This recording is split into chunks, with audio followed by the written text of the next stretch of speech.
Here's a shocking truth. Despite the explosive growth of video podcasting, advertisers are sitting on nearly $1 billion in potential ad spend. Why? Because the industry lacks a clear, unified way to measure performance across platforms like Apple, Spotify, and YouTube.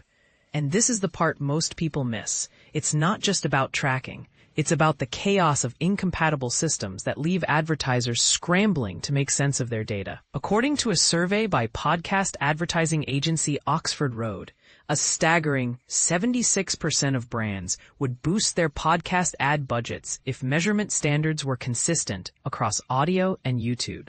Even more eye-opening, nearly a quarter of those brands would increase their spend by 50% or more.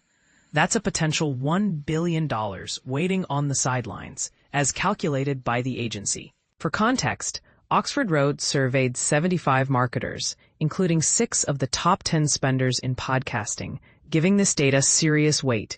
But here's where it gets controversial. In the early days of podcasting, direct-to-consumer brands relied on promo codes for easy tracking.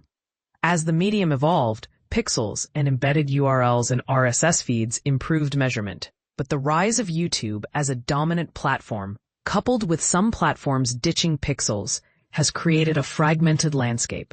Oxford Road CEO Dan Granger puts it bluntly. You've got one show on 3 different players, each with its own measurement method, and some don't even work with pixels. It's chaos, and advertisers are struggling to keep up. Half of the survey respondents pointed to limited performance data as the biggest hurdle for their ad spending. While platforms like Apple, Spotify, and YouTube have acknowledged these concerns, advertisers are still waiting for a standardized approach. Granger argues that the solution lies in these giants moving toward each other and agreeing on standards and practices, so the data from RSS distribution matches what we get from Spotify and YouTube. Bold idea, right? But is it realistic? And this is the part most people miss. The blurring lines between audio, video, and influencer content have even led to internal budget battles.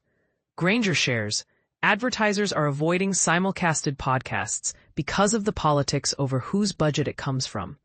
To address this, Oxford Road partnered with Edison Research to define a podcast. Their consensus? A podcast is an on-demand, audio-driven program featuring episodic content across diverse themes and formats. Traditionally delivered via open RSS, conversational in nature, and often supplemented by video. Clear, right? Yet 55% of marketers still stress the need for a consistent definition. So here's the big question. Can the industry come together to standardize measurement and definitions? Or will advertisers continue to hold back? What do you think? Is standardization the key, or is there another solution we're missing? Let's debate in the comments.